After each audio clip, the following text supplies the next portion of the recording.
Hey everyone, it's Lexie. So in today's video I'll be sharing with you all the books that I plan on reading in the month of April.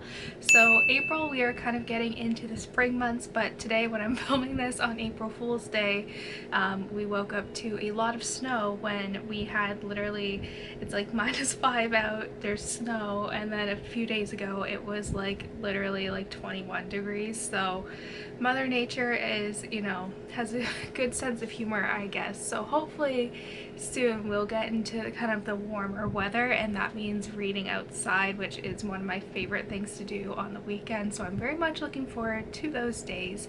So I have a good selection of books here that I'm excited to share with you. I feel like they're kind of all over in terms of genre and everything like that. So without further ado, let's get started. Starting out, I first have one of the books that I was most anticipating this year, and it is Sunflower Sisters by Martha Hall Kelly, and this is the third book in the Lilac Girl series, I guess. But what's unique about this series, you don't need to read them in order, but they're all interconnected within a family. So in the first book we follow a girl in World War II, then we follow her mother's experience during World War I, and then this one I think we follow their like great-grandmother's or grandmother's experience during the Civil War. So this one we follow the kind of family that we've been following. They're very affluent, and while the Civil War goes about, these girls don't want to sit around and do nothing. So Eliza and Georgie, two of the sisters, end up enlisting as nurses during the Civil War, and then we get two other perspectives in this story. We also get Gemma, who is a slave living on a plantation, and then we also follow Gemma's master, who is Anne May, and their stories kind of intertwine. And even from the beginning you can see how these stories, like there's little threads here or there of their connections to one another, and it kind of goes off from there. But I think it also deals with obviously the Civil War, and how like the role that I think it's like the Wesley family, the Woosley family played in this kind of war, and just people's different experiences as well. This author does a really good job of intermixing these different storylines, making them connected, and I'm already like 100 pages into this and I'm already so connected to this plot. I already know this book is going to be amazing, so I'm very curious to see. I feel like the first 100 pages were just kind of setting up these characters and like the kind of state of America during the Civil War, like right at the beginning, and so I'm very curious to see how these characters intermix, which they always do. And so this is loosely based on the Wesley family's experience and all that. So far I'm really liking this. So this is a book that I'm reading and part of a book club that I'm a part of with my lab mate and her friends, and so for this month we will be reading West with Giraffes by Lynda Rutledge. And so this one follows a man who is 105 years old, and he learns that giraffes are soon becoming extinct. So that takes him back to a time, an unforgettable experience, he says, an unforgettable experience he cannot take to his grave. So it says it's 1938, the Great Depression lingers, Hitler is threatening Europe, and world-weary Americans long for wonder. They find it in two giraffes who miraculously survive a hurricane while crossing the Atlantic. What follows is a 12-day road trip in a custom truck to deliver Southern California's first giraffes to the San Diego Zoo. Behind the wheel is the young Dust Bowl Rowdy Woodrow, who is the 100-year-old man.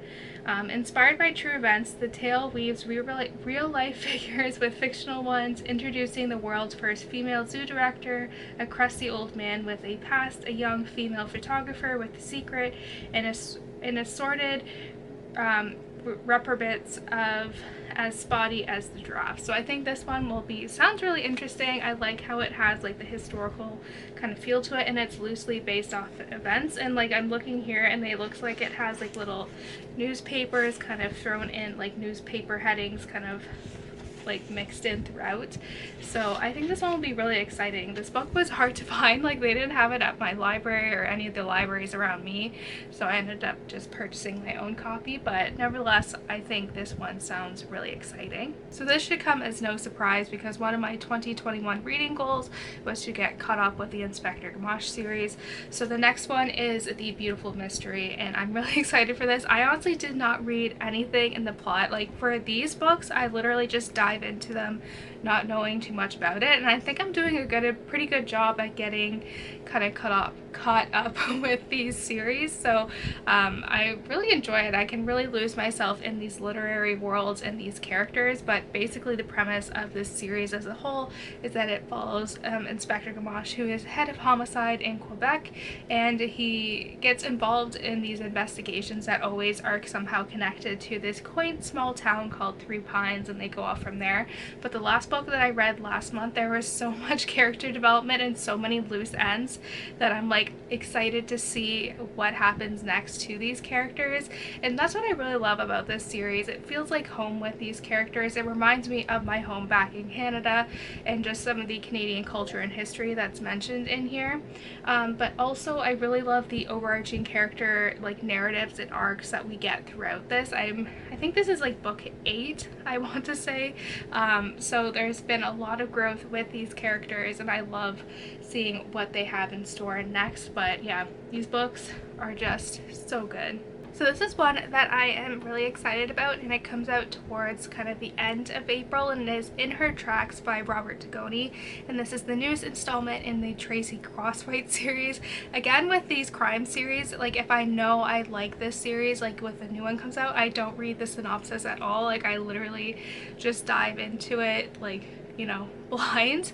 But I really love this series. It was one that I marathoned back in 2019, I want to say, and I really just fell in love with this character and just her story. But basically the premise of this series as well is that we follow Tracy Crosswhite, and her kind of introduction into this series is that several years ago her sister ended up going missing and she was never found, so that inspired her to become a detective, and so she is a detective in Seattle, and it kind of goes off from there.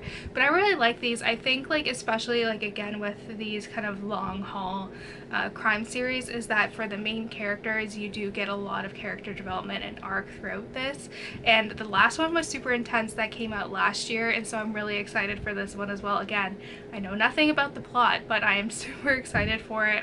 Robert Dugoni does a really amazing job at making everything suspenseful, and so I'm really excited to go back into this literary world as well.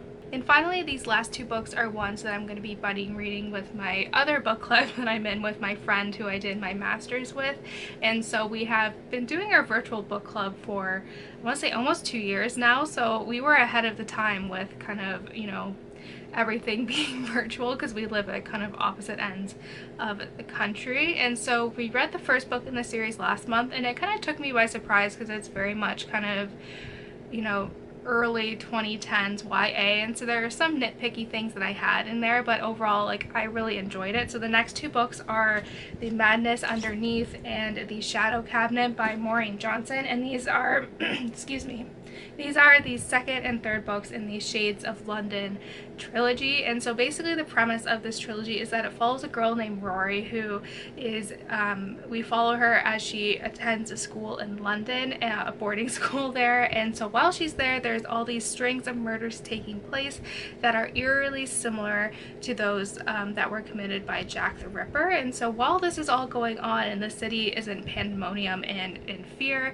she ends up learning that she can see ghosts, and it kind of goes off from there. But like I said, there's a lot of flaws in here. Like there's a lot of unnecessary girl on girl hate, being too being too focused on other people's appearances and how you look, like some of the stuff that did not age well. But it was just a fun book to read, and so it ended on quite the cliffhanger. So me and my friend will be reading the next two books in this trilogy, so I don't know if I'll be able to finish this trilogy this month, but we definitely will be picking up the second and third one within the near future. So yeah, these ones took me by surprise, I will say. So yeah, they're just a fun read, take my mind off of things, they're easy, you know, there's some humor in here, so I'm willing to look past some of the flaws of the early 2010s in this book. So that's it, guys. I hope you guys enjoyed this video. Let me know in the comments below what some of the books you'll be reading this month are and all of that fun stuff. So